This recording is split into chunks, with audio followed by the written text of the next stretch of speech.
Welcome back to another video, guys.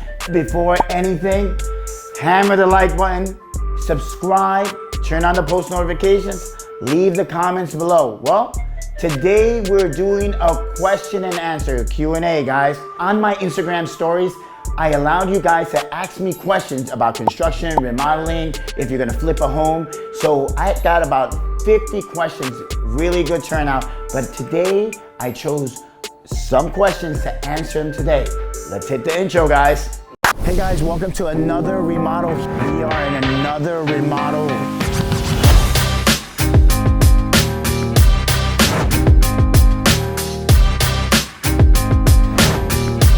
Keep watching, keep watching.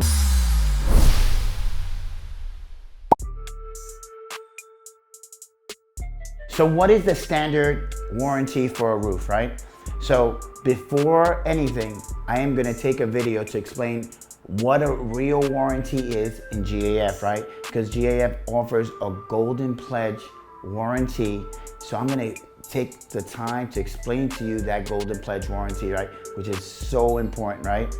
But generally a roofer comes to your home and he's selling you, let's say a GAF roof, or let's say he's selling you another company's roof. Generally the labor is gonna be about 10 years. If he's a licensed and he's an insured guy, he's gonna give you 10 years on the labor portion. So if you have any leaks, he should be able to come back and take care of that roof for you, right?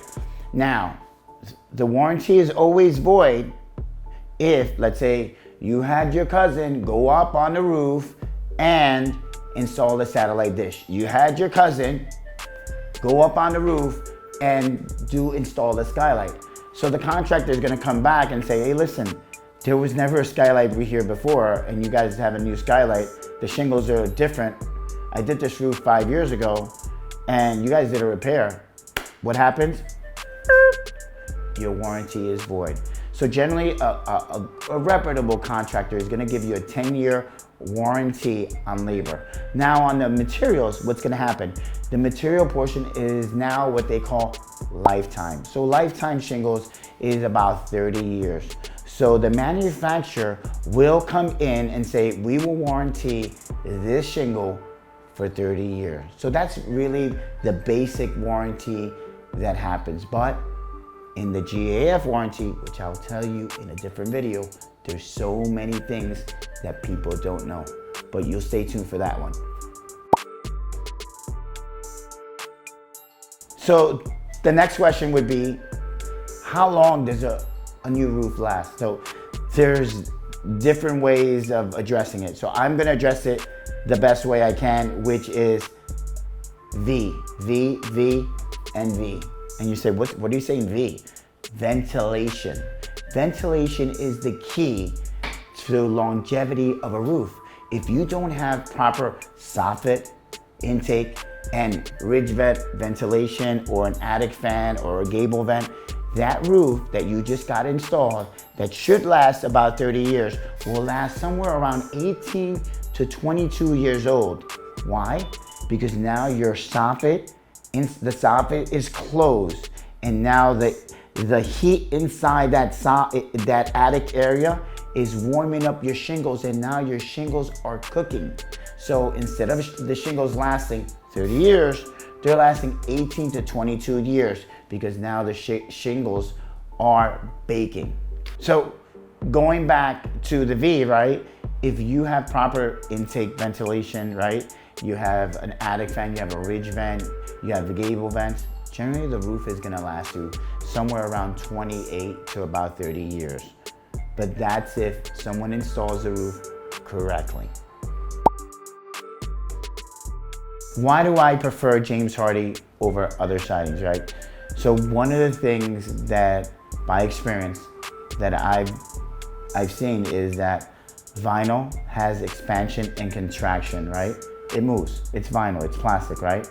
Where you have James Hardie, it's a fiber cement, it's dimensionally stable, it's not gonna move, right? The other thing is that if you have a lot of woodpeckers, carpenter ants, carpenter bees, it doesn't touch, it repels against fiber cement.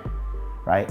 When you have vinyl siding, let's say if you have vinyl siding in your home and you're cooking or you're having a barbecue, what happens?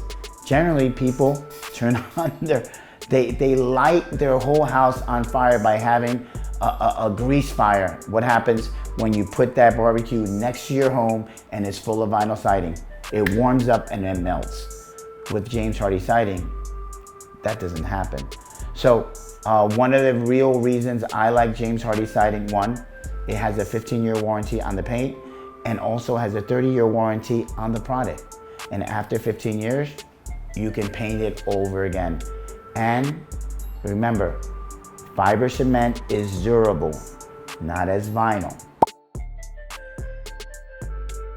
So why is lumber so expensive? So if you're watching this video now, you're kind of noticing it dropped. Like lumber right now is like copper, right? Every Friday you're looking at prices because copper fluctuates, goes up and down.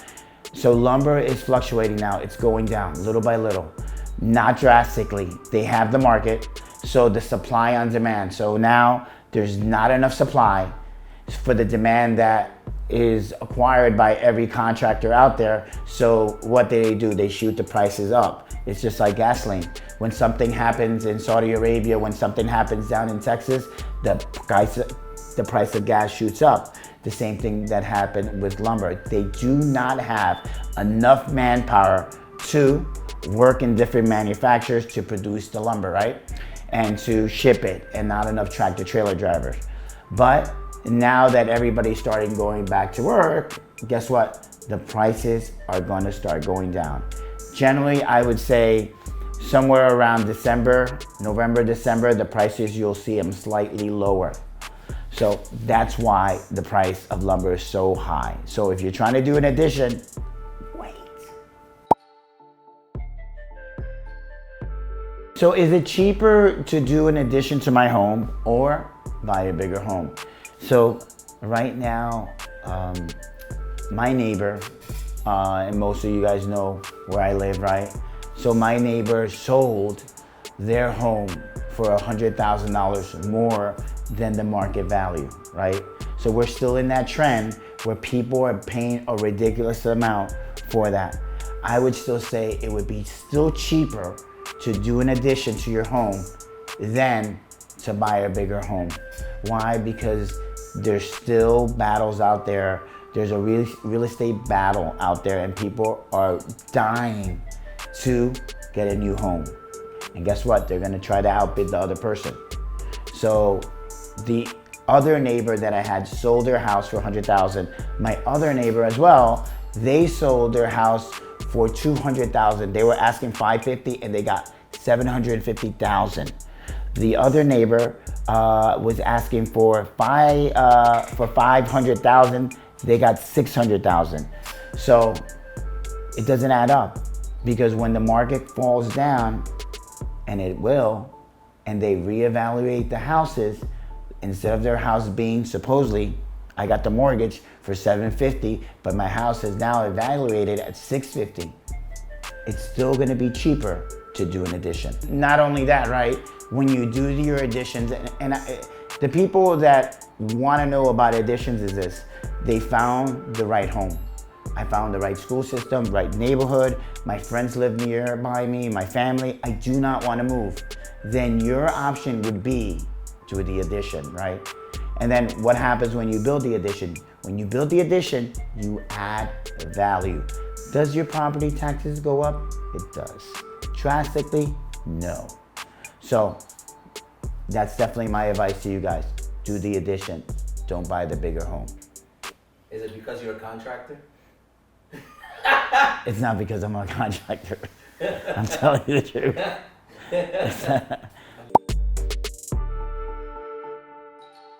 So there are sidings that have fire rated. So within the sidings that are out there, right? So you have vinyl siding, you have wood siding, and then you have James Hardie fiber cement siding. Vinyl siding still has a fire rated. It's a fire rated product, right? But if you go on YouTube and you see those three sidings being lit up, or a potential fire happening, you'll see that video that the vinyl siding will start. It'll go up in a couple of minutes. Then you will see the wood siding. It'll take about a good 10 to 15 minutes before it starts lighting up. Then you'll see fiber cement siding. That won't light up. So all three of them, right, are fire rated, but it's in different times. So vinyl is just gonna go, it's gonna light up. Wood is gonna take a while, but once wood gets starting, you can't stop it. Then you have fiber cement. That will not, it will never turn on fire. It will never light up. So are reviews important, right? And I would say no, reviews are not important. I'm only kidding, right? Reviews are definitely important. Why? Because you and me, before we go to a nice restaurant, what do? Oh, let me check. Oh, they got 5.4 stars. Over 1,000 people has visited this restaurant. It's very clean. They have pictures of foods. So generally you would go, and I would go to that restaurant, right? The other thing would be, let's say we go to a car dealership and we look through it. Guess what? It has 2.5, stay away from this car dealership. So, generally we as people will always try to get a review, right? To find something that someone can give us a better service for the value of the money. So for us in contracting, I would say definitely it is so important because you want, after you've done a great job for a client, you want them to write a review. You want that review to come from their heart. I had a great experience with Carpenter'S or with X, Y, and Z company, and I would recommend them. Definitely. Trust me, you're not going to be disappointed, and that's why I believe reviews now more than ever are so important. So somebody asked me, how do I win these bids with the material prices so high, right? I'm very transparent to the client. I tell them, listen, especially clients that want to do an addition, right? Or let's say clients that we have to change the plywood to the roof, and I tell them, Mr. and Mrs. Homeowner, this is the price for plywood right now. I want you to understand that. And they do. They generally understand the price. So we do not sugarcoat it. We tell them straight up front so they know what to expect the price would be. Now, if the price does go down, we definitely adjust it. But so far, the price of plywood has gone down this week just a little bit, but it's going down. But we have to tell our clients the real price, and that's why we win the jobs that we win, because we don't try to go around it. We just go right through it and let them know so they're comfortable. But there's jobs right now that I have 2 additions right now that are pending, that they're not moving forward because lumber is so expensive. Remember, 2x4s used to be at $250 for a 2x8. Now you're paying about $12 for a 2x4, right? By 8 feet. So people don't want to expand. People do not want to spend that extra money. So on one addition that we bidded, we're roughly about $18,000 more just because of lumber. So when we initially quoted them, and then we re-quoted them again, we told them, and they said, something, Junior, we want to go with you, but we're going to wait until the lumber price goes down, because they were on a fixed budget. So one of the questions is, how important is customer service, right? So how important customer service to me would be, the analogy would generally be when you go out to a restaurant, right? When you're going out to a restaurant and you sit down and how they treat you, right? So a great example that happened to me, so me and my kids last year, we went to Universal Studios. So I told my kids, I said, listen, if you want to have waffles, let's go to the Waffle House. Bear in mind, we're in Orlando, Florida. So we went to this Waffle House and we had masks. We're under COVID and stuff, right? So we go inside and we sit down, and this lady, she greets us. And she had this nice Southern accent. I'm gonna say the lady had to be about 65 years old. That grandma type of person, and she sat us down and she asked us what did we want to drink, and it was so nice. She called us sugar, right? And she passed out the menus, gave us water, gave us our drinks, and then, you know, she gave us our waffles, right? I'm gonna tell you, I had the best waffles that I ever had. Why? Because of the service. And you know something? The minimal tip is somewhere around 18 to 20%. I went above in that. Why? Because she really took care of us. And I said, when you generally get somebody that is in service, doesn't matter what service. You know, you may be in a different industry, but you do service, right? If you're in it, you gotta love it. You gotta love it, because who wants a waiter to come? Yeah, what do you want?